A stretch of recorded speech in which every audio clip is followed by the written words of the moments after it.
Hello. Thank you so much for coming to Flyleaf Books to hear Silas House talk about his new book, LARK Ascending. Silas is the New York Times bestselling author of 7 novels, 1 book of creative nonfiction, and 3 plays. He's a former commentator for NPR's All Things Considered. House is the winner of the Storylines Prize from the NAB New York Public Library, an E.B. White Honor, and many other awards. He's joined tonight by Kathy Pories, who is an executive editor at Algonquin Books. She also serves as editor of the PEN Bellwether Prize winners, and she received her PhD in English Literature from the University of North Carolina at Chapel Hill. Go here.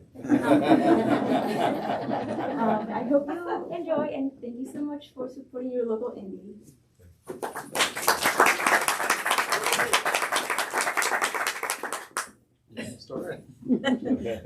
Yeah, I'm just going to say something super quick, and then Silas is going to read a little bit off and on and questions, etc.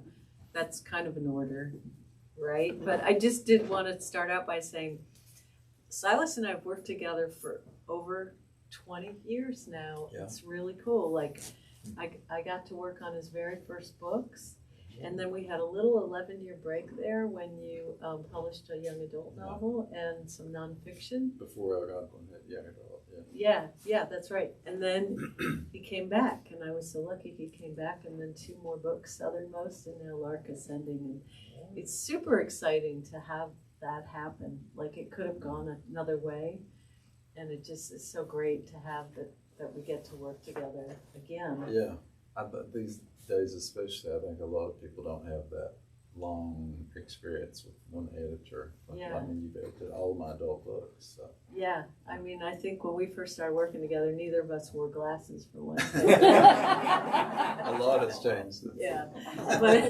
but I'm really, really glad you're here. I'm really glad we're publishing this amazing book. I'm really glad we're in person at a reading. You guys, I have not done this in 2 years, so forgive me any mistakes and things like that, but I'm just like so excited to have a real in-person reading and to hear you read and talk about the book. And we're going to kind of free flow from here, and I don't have a watch because I didn't think of that. So I think when we have about 20 minutes left, if someone will let me know, and then we can move into question and answer. I don't want to use up all the time with us talking before you get to ask Silas questions. But you were going to start. Okay. This is a gorgeous book. It's there's a continuity here with your very first books, with your sense of love and characters and communities, but also I've seen you evolve over this time into just like a much more profound writer, a writer who takes on bigger issues and has much more that you want to comment on about the world at large, and that I really feel like you've hit it in this book. There's so many more battles to fight now. Yeah. So I was going to, well, first of all, thank all of you for being here on a really pretty evening, and I'm so glad to see you. And I tell everybody how fortunate I am to work with Kathy Pories. She's a real legend in the publishing world, and people are so envious of me that I get to work with her. So, yeah. They have tried to drag her off to New York many, many times, and she loves this community and won't go. So, well, I want to start off by reading this little essay that I wrote to sort of, you know, when the book is first starting to come out, you have to learn how to talk about it and how to, because, you know, you write the novel to articulate some abstract notion that you can't articulate, and then you get asked to explain what it's about. And so one of the first great things that the publicity department asks you to do is write a little essay about that. And so this is that essay. And it starts off with a quote from Alison Moyer, the great singer-songwriter. She wrote a beautiful memoir called Blood. And the little quote is, "Grief never goes away. It might change shape, but it always has its teeth in you." Nothing changes us more than grief. I learned this in the winter of 2015 when I lost my aunt, Sis, who had been a second mother to me. Sis was foundational in so many ways. She fostered a love for film. She bought me my first typewriter, my first guitar, my first books. And when she died, I was shattered. I had never lost anyone so close to me. And at one point, I was shocked to find myself in the floor, howling in pain. But life would not allow me to do that for long. For a while, I have been committed to do a visiting writer's residency at the National University of Ireland at Galway. Her sudden death didn't allow time to reschedule it. The day after her funeral, I boarded a flight bound for Ireland, floating through the airports like a ghost, being steered at the elbow by my husband, who was thankfully able to go with me. I can barely remember delivering the lectures I have been hired to do there, the dinners with faculty and students. Each day involved the process of waking up and realizing every morning, again and again, that Sis was truly gone, that although she had visited me in dreams, she had certainly died. I do remember moments of great beauty and wonder during my time in Ireland, though.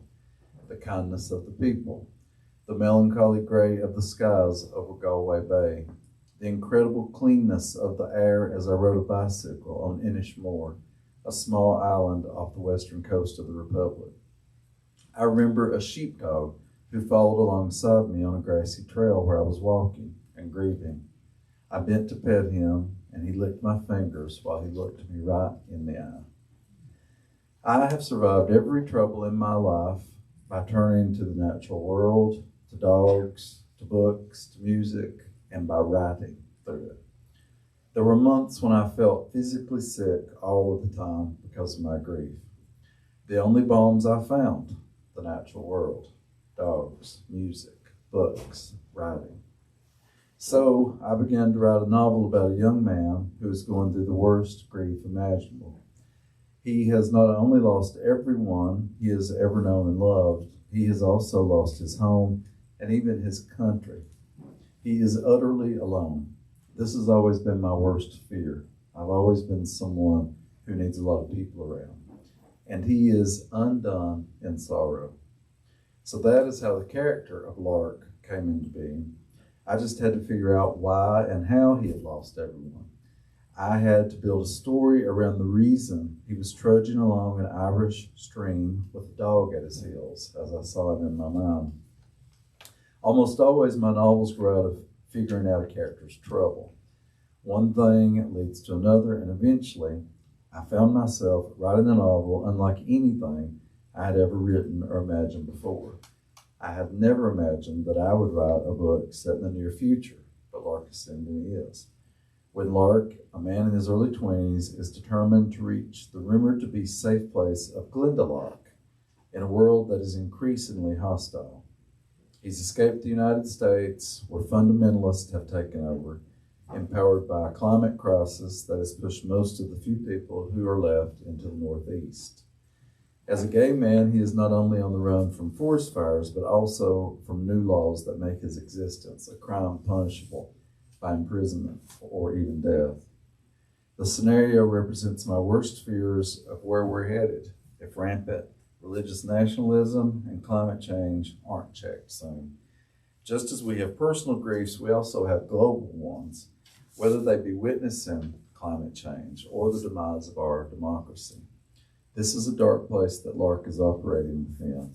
We have been operating within a dark place for a while now, which is why moments of beauty and wonder are so important to survive in times of trouble like we're going through and like Lark is going through in the book. I learned that those moments, a visit from the goodness of a dog, the scent of cedars on a cold morning, the restorative power of walking, the fact that sunrise and sunset provide natural art every day, these are the things that carry us through the worst times. In the book, Lark manages to create a new family for himself and to latch onto the goodness that is left in the world. Lark Ascending is a meditation on the darkness and the light. It's a novel that centers on the connection between animals and people, the undeniable power of a country like Ireland, where people have been fighting for their autonomy for centuries, and the beauty of creative family. Lark Ascending homes in on the idea that almost always hope survives until the very end, and that if we have a little glimmer of hope, we can at least keep going for a while longer. It's a great essay. It gets at how many issues are taken up in this book. And I wanted to ask you, grief is, such a complicated thing. And it seems to me that it comes in waves, like you'll be going along and then suddenly it'll all hit you all over again. And you don't know what triggers it. It can be a scent or an image or something you didn't even know was in your head. And Lark experiences a lot of that. I think you're so good at conveying it's really a complex thing that just stays with you. There's not like there's a beginning and an end. I think when people say, sometimes people talk about processing grief, and I feel like that's not really right because you don't process it. You just live with it, alongside it. And I wondered if, in writing this book, how did it help you deal with your grief, your personal grief? Well, I think, some people deal with grief by being still. They have to shut down and be still. And I deal with grief and trouble. I have to get busy. That's the way I deal with everything. And so it just, it gave me an outlet to feel like that something good was coming out of that grief. So that's the main thing. But it also made me think about the grief more because, my character's in such deep grief. Yeah. And I think that this is something that's been happening. Today is 2 weeks, I think, since the book came out. And in that 2 weeks, I've been doing events almost constantly. And already people are talking to me a lot about how we don't talk about grief as a culture. We're so open, much more open now about mental health issues and things like that. And, we will talk openly about therapy and things that we didn't used to. But grief is sort of the reverse in that, used to people would be dressed in mourning, and that was an invitation to talk about their grief. And there were, a funeral would last, at least where I'm from, a funeral lasted 2 or 3 days, and it was a big event. That it changed incredibly during the pandemic.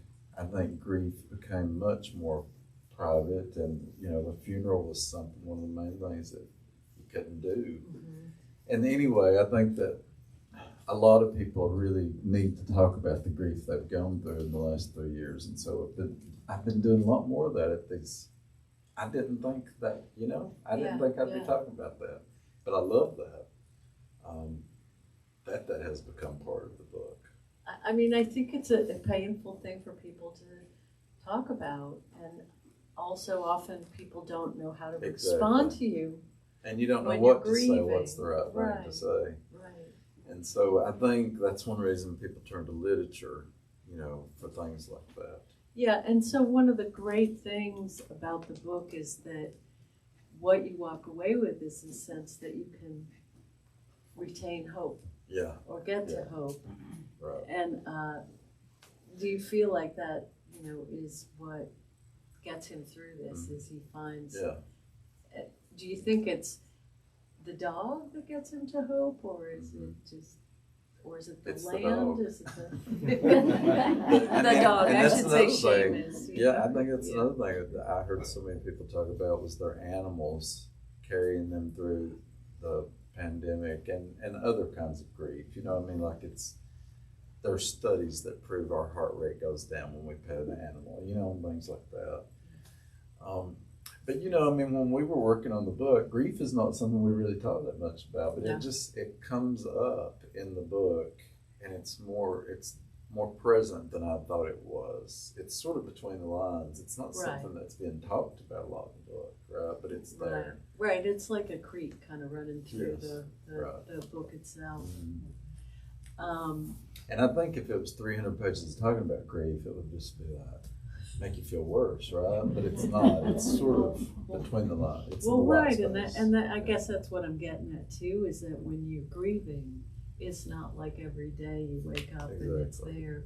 Sometimes it is every day when you wake up, and other days you might have 2 whole days where you're not. Yeah. It's interesting. But this does lead me to Seamus, one of my favorite all-time characters. And for those of you who haven't read the book, Seamus gets his own point of view, which is like an incredible thing to pull off. There aren't a ton of models of that. There are a few, but I wondered, before you read a little bit from Seamus's point of view, if you would talk about what that was like to decide you were going to make the stylistic choice, to let him his point of view, I guess we might call it close third person, right?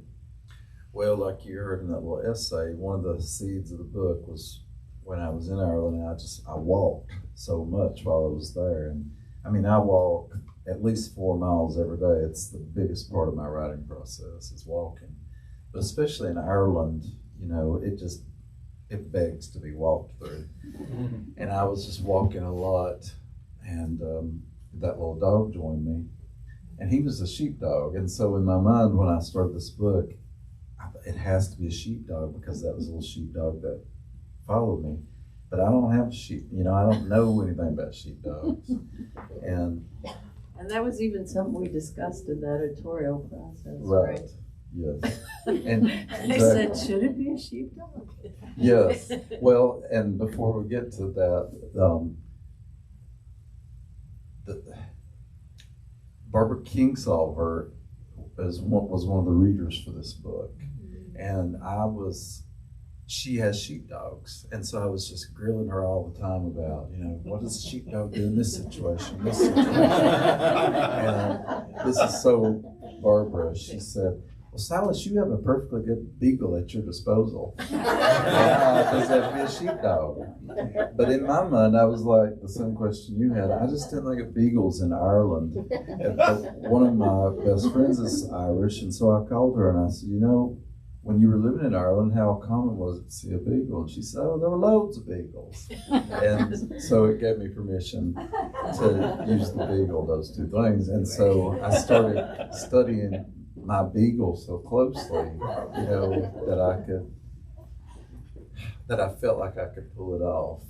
But yeah, lots of people do say, why a beagle in Ireland? Because something in us associates a sheepdog with Ireland. I don't know why.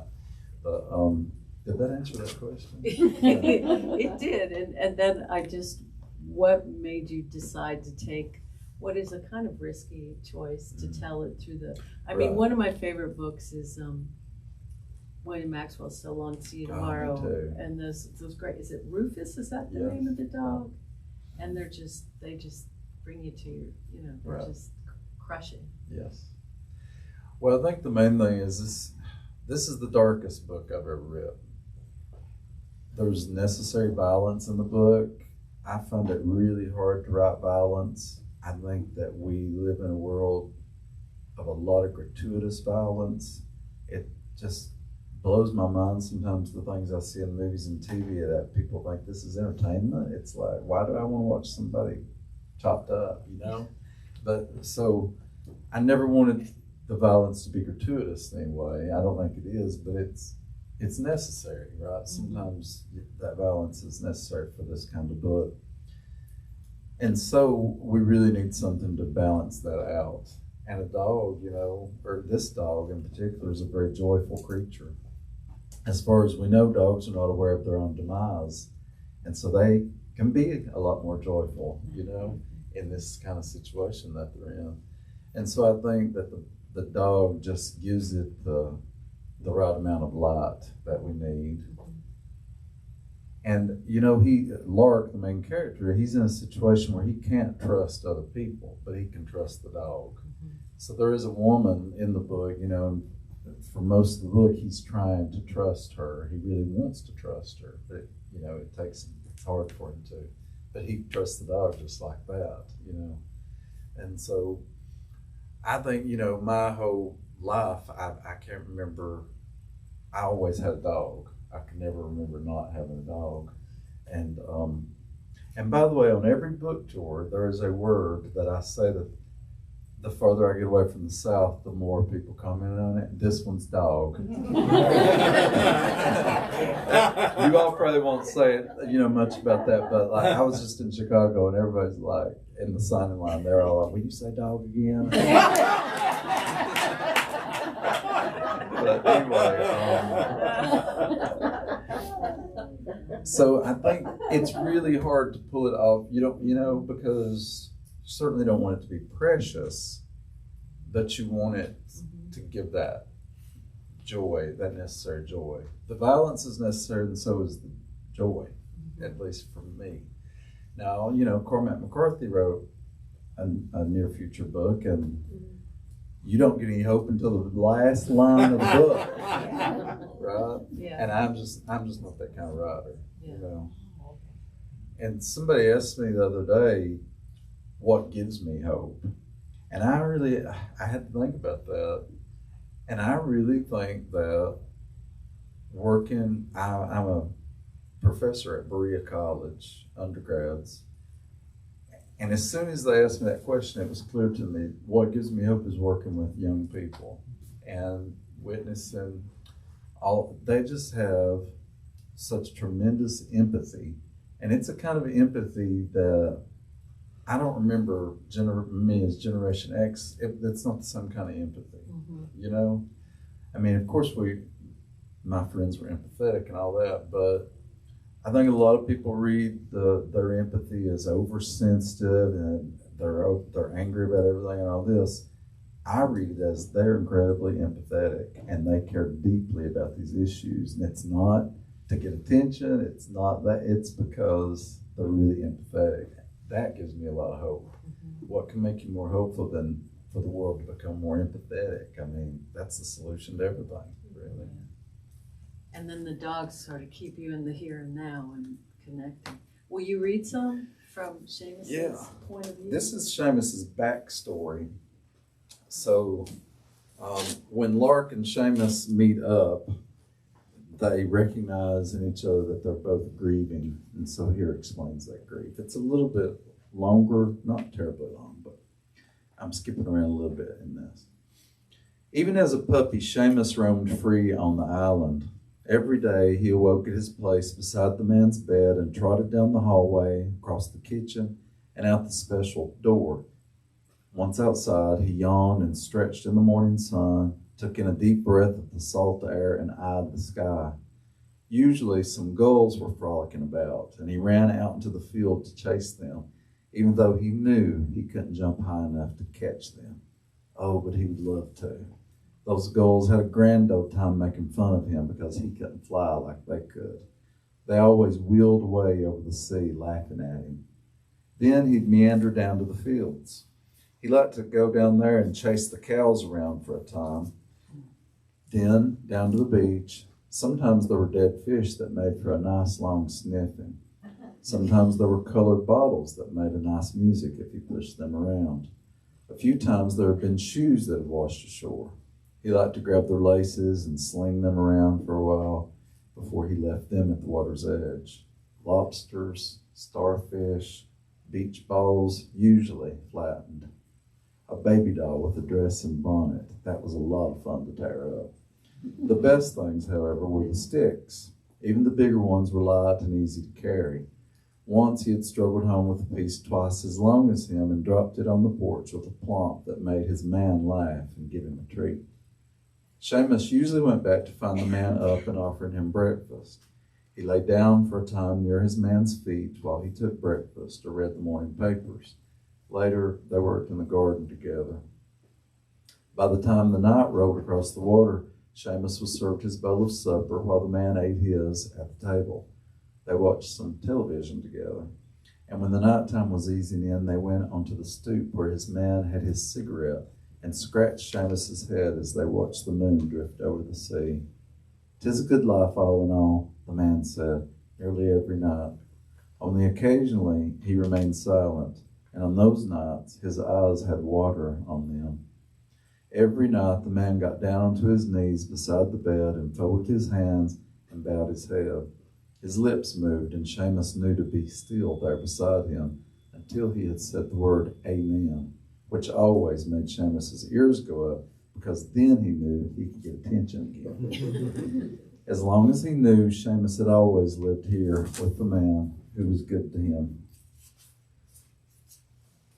One day the man told him he couldn't bark anymore, and his man began to do something he'd never done before. He wrote up a magazine and swatted Seamus on the rump any time he barked. For weeks, every day, all day, the man trained him not to bark, sometimes by swatting his rump, and sometimes by giving him a treat when he didn't bark at the things that usually made him do so. Once the man got down on his knees with water on his eyes and took hold of Seamus's head and said, "Listen to me, lad.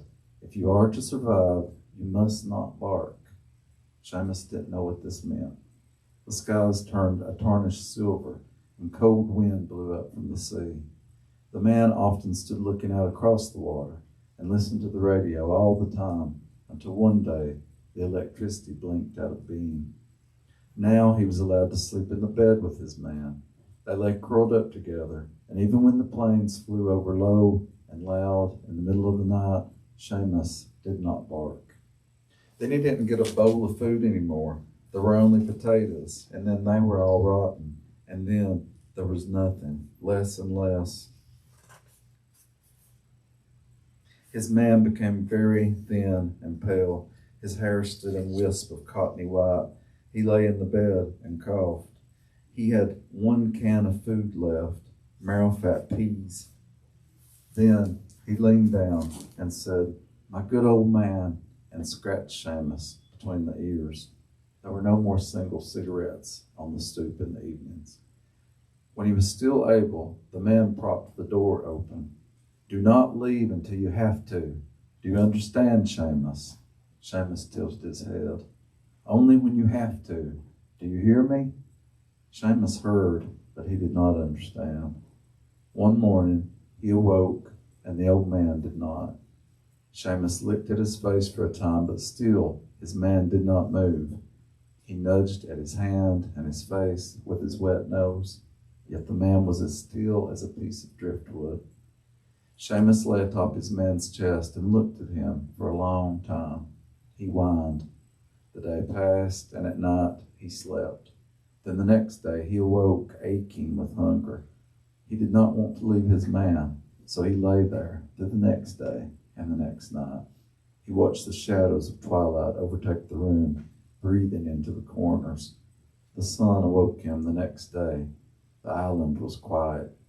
He had to perk up his ears to hear the crash of the waves down at the shore. Seamus went to the cupboard and nosed open the door with much difficulty, but there was nothing. Empty. He went to the door and looked out. All silence. There was not so much as the chattering of a gull, as if the cows and birds had left now too, just as the people on the boats had done. He went back and lay down with his man for many hours, and then, by cover of night, he went to the door, hesitated, and then trotted out into the great world.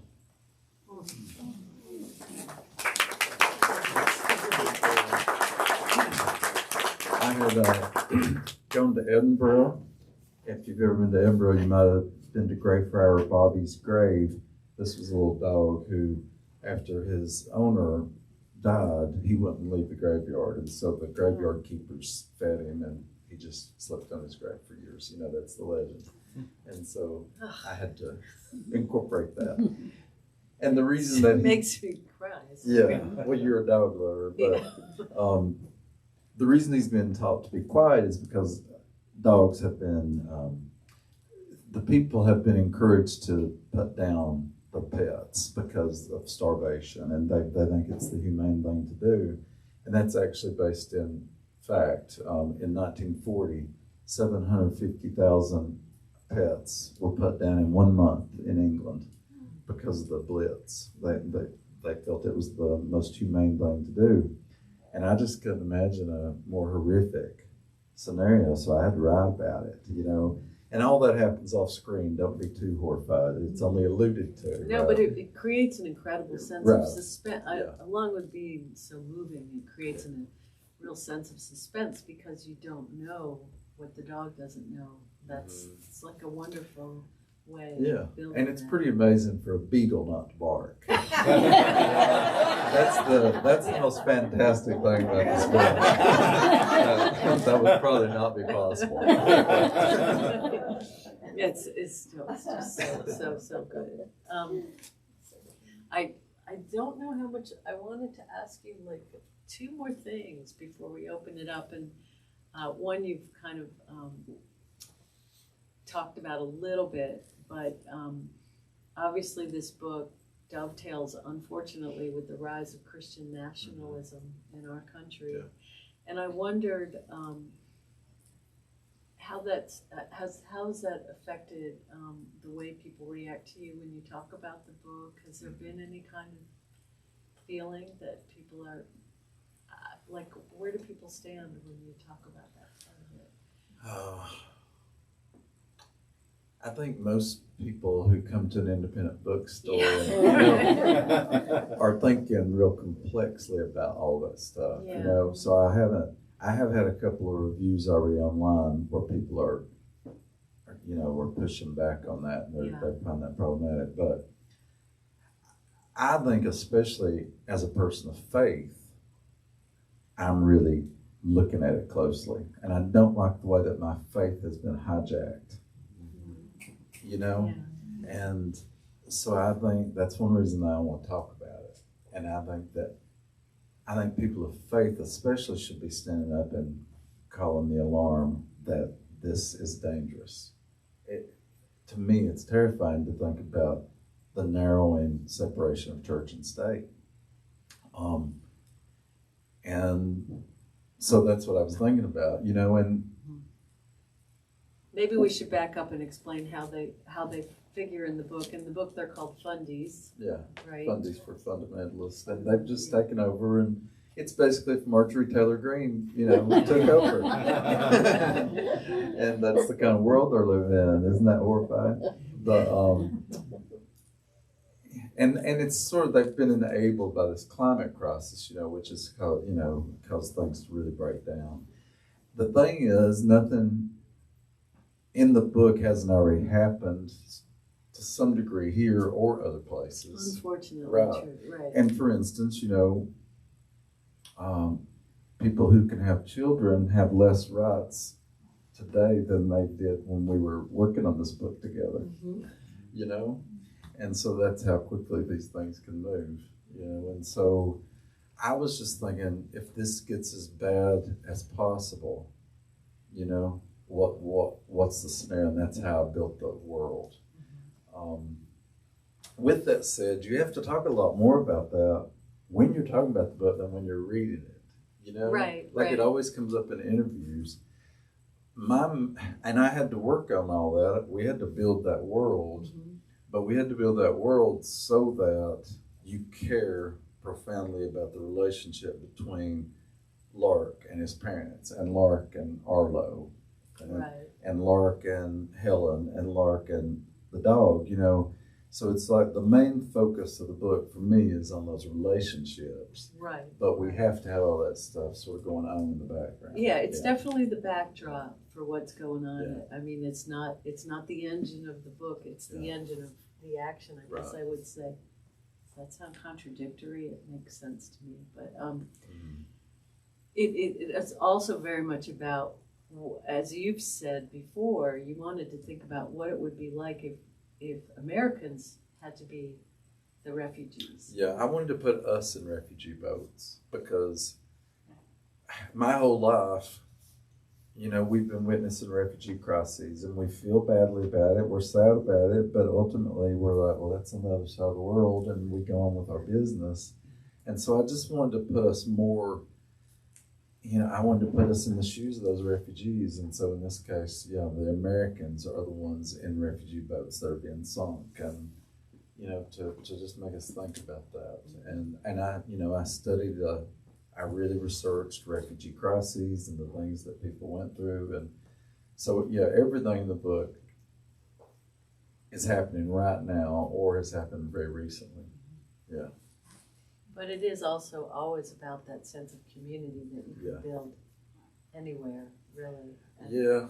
I don't know how to not write about community. I mean, I guess that's like always a major theme of my books. And it goes back to what I said in that little essay. You know, I have always been used to a lot of people being around. I'm from a big, loud family.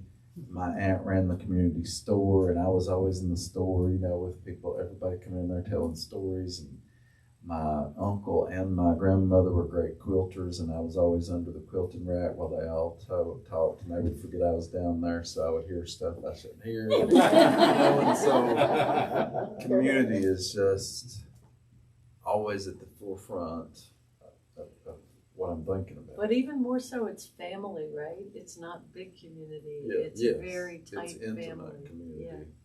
Yeah. And it's blood family and created family. I've always studied those two things in my books, the differences and the similarities between created family and blood family. When you're a queer person, you think a lot about created family, you know, so, and we all think about blood family, I mean, and we all think about creative family too, you know, and so it's endlessly interesting. Yeah. I wanted to, this review came in this morning, so do you mind if I quote it a little bit? It said, its most powerful quality is not the bleakness and desperation of a broken society, just as Silas has been saying, that's not the focus, but the rediscovery of nature as a wondrous thing that you live with rather than attempt to conquer. House's fine lyrical writing is tuned to music and poetry, references to Yeats and Haney, fiddle music, folk songs, mournful ballads. Even as it celebrates the glories of the natural world, it's a pleasure to read. All this is wrapped in a gorgeous sense of language. I hope it's widely read in this benighted, environmentally threatened world where there's too much stuff and too little care for people. We need novels like these to warn and inspire, which I thought really hit the nail on the head. It's a really well-written review. Yeah.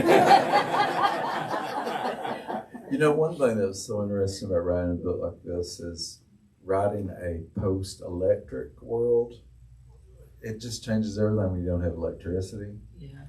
And so there was something in that review made me think about that. Yeah, having too much stuff. Uh-huh. And so, you know, writing a character that doesn't have anything is so interesting. Mm-hmm. And so I thought a lot about, for instance, a post-electric world. I thought, what music like that we're listening to right now online or the radio or whatever, what would people still be singing, you know? And so I knew people would still be singing John Prine. I knew that because every gathering I ever have gone to, somebody's going to sing Angel from Montgomery at some point in the night, you know.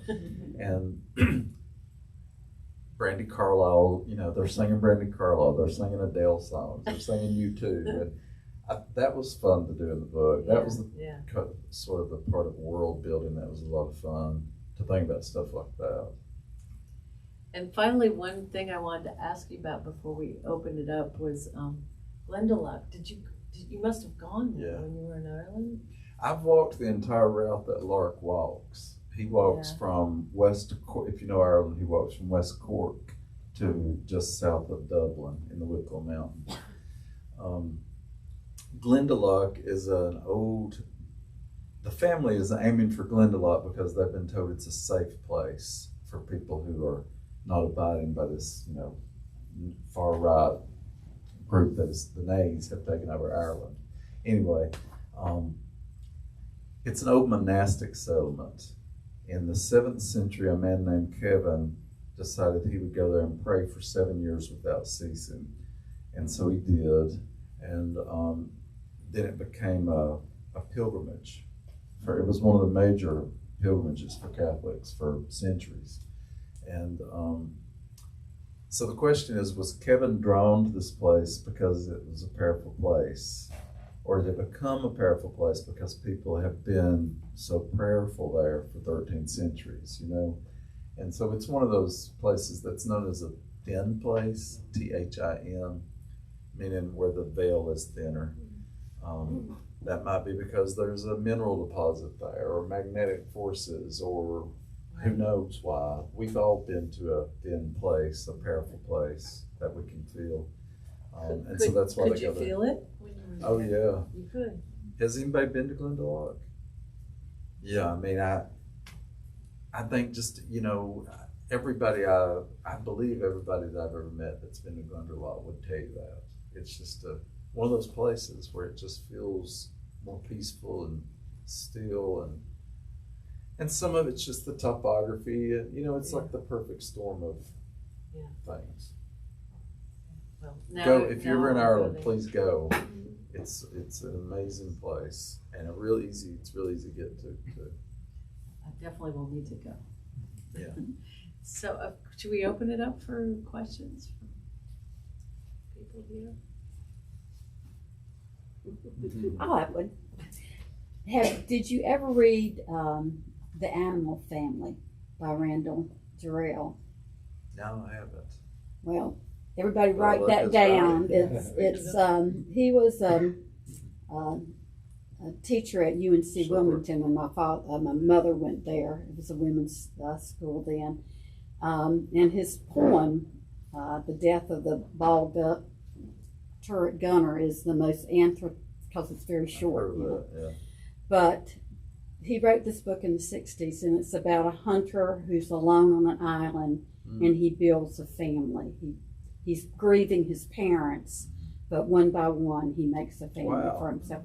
And it's a very short little book, and it was for a while out of print, and it was one of those things that if you wanted to buy one on Amazon, it would be $600-700. But now it's back in print. I will get that. But it's well worth reading, and the descriptions of this book remind me of that, and so I'm looking forward to comparing the two. Title? It's called The Animal Family, and it's actually illustrated by Marie Sendak, but it's very subtle in the illustration, and it's just a wonderful book. So I'm hoping that there'll be glimpses of that in this book. I think there are. I saw another hand up. But yes. I just wondered how it felt to leave Appalachia as a setting and really be in another place. As a writer. Well, I guess that, you know, I've gotten to know Ireland so well over the last 10 years or so. I wanted to write about it. It was just, it felt so present to me and important to me. The family in the book is Appalachian, so I felt like I was taking Appalachia global. And it starts out, the family's from Western Maryland, right on the West Virginia-Maryland line, and then they walk to Maine. They live in Maine a while. They walk to Nova Scotia, then they're on refugee, go across the Atlantic, and they end up in Ireland. No matter what I'm writing, it seems like I can't get out of an Appalachian point of view. You know, so his point of view is Appalachian to some degree. But it's not an Appalachian book, yeah. So I guess I wasn't thinking that much about it not being. I was just thinking about it being my point of view on the world, you know. And Southernmost is set near Nashville and then Key West, so it's not Appalachian either. So I guess, you know, as my world continues to expand, I take the books where I go, and, you know, where the places that I don't know that I could write about a place that I don't know really well, you know, that I don't care deeply about. it's just, I'm so rooted in place, and I have to be so immersed in place to write about it properly. So I was thinking more about that. Am I getting this right? You know, because I haven't lived in Ireland. I've been there a lot. One of my best friends is married to an Irish woman, and they live in Florida, and she kept her house in Ireland, which I can go to, anytime. So I'm able to be there a lot. But it's not the same as living there, being from there. So I had lots of Irish friends of mine, read the book very closely. One read for vernacular, one read for just like cultural things, one read for geography to make sure the geography was right, just things like that. So it's important to get it right, I think. So I guess one thing is I want to challenge myself to get beyond, the place I lived for 35 years. I lived in Appalachia the first 35 years of my life. Well, more than that, I guess. I left there 3 years ago. So the first 47 years of my life, but different parts of Appalachia. So yeah.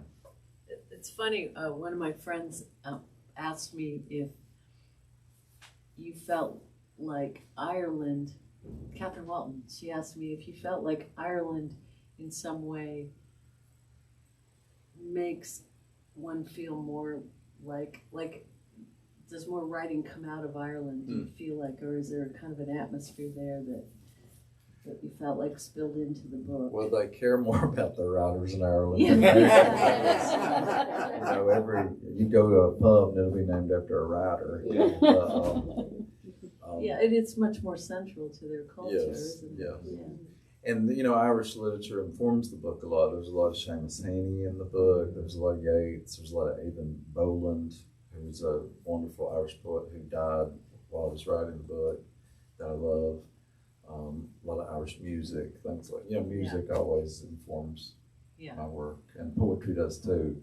One of the main things I do as a novelist is build a world out of music and poetry. That's the first way that I build characters, and the world itself is to enrich it with poetry and music. Yeah, it's there on every page. Do you Anybody other else? questions? So how did you come up with the name Lark, the character name? I always loved that name, Lark. There's a musician I love named Josh Ritter who has a song called Lark, and I've always loved that song. And I guess that's where I first thought of it as a name. And then while I was working on the book, I already had this character named Lark. And I don't know if you know this podcast or radio show called Desert Island Discs. If you don't, it's great. It's where they bring somebody on and they make them pick the 8 songs.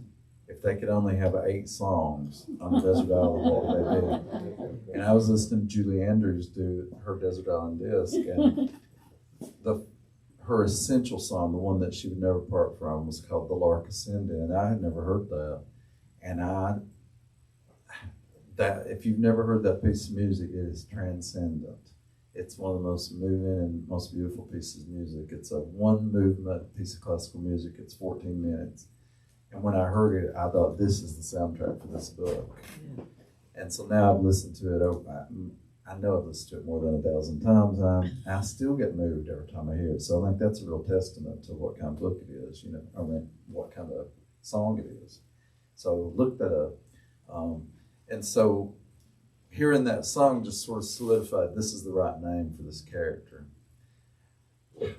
I sort of, as a novelist, and I don't mean to get too supernatural or anything, but when I'm working on a novel, I walk through the world and I'm like, what is the world going to offer me that's going to work for this book? What's going to feed this book? Mm-hmm. And somehow you just sort of identify those things, and almost always the things that really present themselves in a big way are really beneficial to the book. Mm-hmm. I don't know, does that happen for you, Jill and Patty and Lynn? Do you all feel that way about writing too? There might be other writers in the room too, but I know you all are. I mean, the imagination is a supernatural thing. We can't, I don't know what else to call it. It feels supernatural. Well, it's There's like you're often a kind of synchronicity to what you're thinking and then what you Yes. stumble on. And I always feel like that's a really good sign. Right. It's almost like a personal sort of zeitgeist or something. Yeah. like you're kind of open to those things that are going to be, Right. like your unconscious is open to them. Anybody else? I don't know what time it is. Do you have? I think we've got about 10 minutes. Okay, good. I've got another little thing.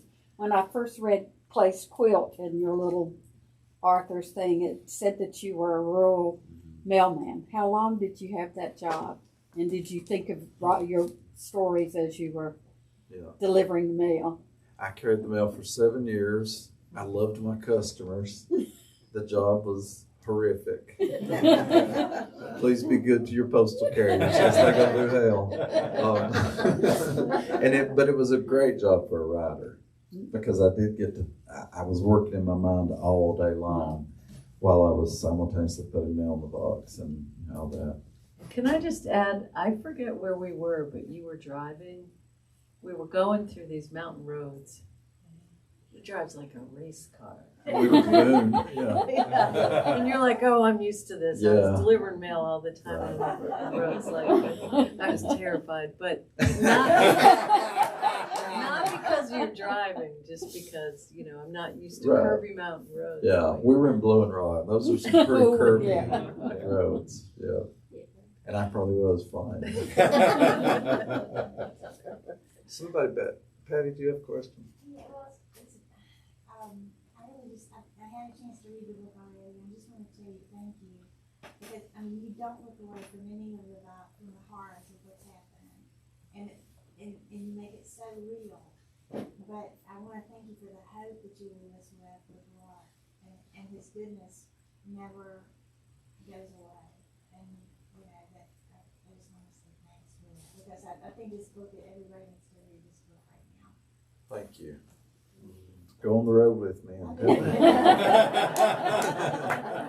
get my dog. That'd be even better. No, I devoured the book over the weekend, and was talking to some friends from Berea who also did that over the weekend. So, and I agree with the review you read from this morning, and I was so captivated by your descriptions of the sunrises and especially the sunsets and the observation of that almost each day, not just the closing of the day, but I wondered if you were purposefully doing that as life and death too? Was that No. conscious? I like There's another review. Yeah. One of the harder things about this book is that it's set in Ireland in the summertime, and so I could never have total darkness, because they don't have total darkness. And I love to write scenes set in like the darkness and the night. And so I was always like hovering around on the edge of that with those twilight scenes. Yeah. Does that mean we're done? No, there's one question Okay. there. All right. I just wanted to thank you also for what you do, for one thing, because it's the older I get, the more important it seems to me. So thank you. Thank you. And I lived in Idaho for a good long while, and Josh Ritter has Idaho ties. Yes, that's right. I like him too. And I know that Ritter is a big believer in paying homage to Johnny Cash and Dylan and the people who inspired him, and as do you. And thank you for that too, because I think music and stories, they go together. So. Yeah, people ask me sometimes, why do you use music so much in your book? I don't know how not to. Like, it's just such a part of my existence. I don't know how to not incorporate music. It is always, all of your books have had music in every single one. Yeah, if there's playlists. If you go to my YouTube channel or my Spotify account, you can hear all the music that's in and that inspired LARK Ascending and all my books. So. And I also just love the way you play music. with your podcast, and you Oh. interview different singers, and we would listen to some of your music. I don't know if you still have it, but you would play music, and it was through you, public radio or something. Yeah. But Great. again, Yeah. I love your books. I love your ideas about music that you play, that you enjoy. So thank you. Thank you. There's a I question. think Deborah had a question. Yeah. Well, since we've been talking so much about music, I know you've done a lot over the years with current musicians, writing liner notes and other things like that. And I was wondering if you could talk a little bit about how that informs your fiction. Yeah, I was just about to say that doing a lot of music writing, music journalism really feeds me as a creative writer. It's a great supplemental income too. And I'm just really lucky that when Clay's Quilt came out 21 years ago, the two main characters are brought together by the music of Lucinda Williams. And so the editor of No Depression magazine, which is a great music magazine, he asked me if I would do a cover story on Lucinda Williams. And I did, and Lucinda Williams liked it. And then she asked me to do her press kit. And so I didn't even know what that was. And so what a press kit is if a musician has a new album coming out, somebody writes up, basically you're telling journalists and DJs how to talk about the album. You know, you're giving them slants. And so you get to spend a few days with the musician and, you know, go on tour with them or in the studio or whatever. You write that up. And so that's given me a side career that I would have never dreamed of having. And it does just, you know, it constantly reminds me of the creative process, and to watch singers and songwriters, the process they go through, I think it makes me a better writer. And it's a lot of fun too. Yeah. Anybody else? Okay, I think we might be at the magic hour, or close to the magic hour. Just thank you so much. I'm so glad you came this way. And Me too. Yeah. have this time to talk together, and love this book. So, Thank you. Thank you all for being here. I appreciate it.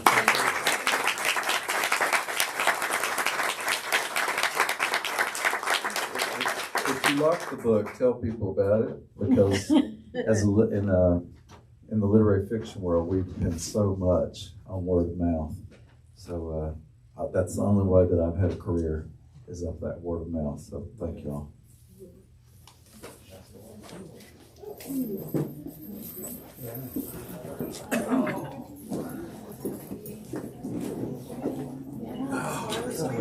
It flies by when you're talking, doesn't it? Thank you so much. I don't have to. Yes, it is. I've enjoyed the Flyleaf Books so much. Oh, I'm so glad. I'm so glad. And I was sitting there thinking, I'm about to tell my dad. John Prine, Claudia Emerson. I didn't know that. Yeah, Claudia did a rural road for years. She did. She did. I had no And idea. she said Wow. some of her, that's when she really started writing. Wow. Oh, that's so cool. Yeah. And Faulkner, hey there. Hey. Great job. Love your blouse. Thank you. Lee should be getting back pretty soon. What? Right? Fine. But listen, I don't know how to talk to people. People have You did a don't you worry. As long as you keep questions and do something good with that. And we'll all find another way to have a reunion. Yeah. Because I wouldn't. But it's I just love listening to you. It's very emotional to hear you talk about it. We have Lynn, so good. I made a And the reservation. heart is there. I appreciate you so much for being here. And these, So I mean, easy to add. Yeah, Easy to yeah. add. I haven't, I've only started, Yeah. but just taking on this horrible world. I don't know. What else can you do to write about it? I know, or right to Away from it. disappear from it.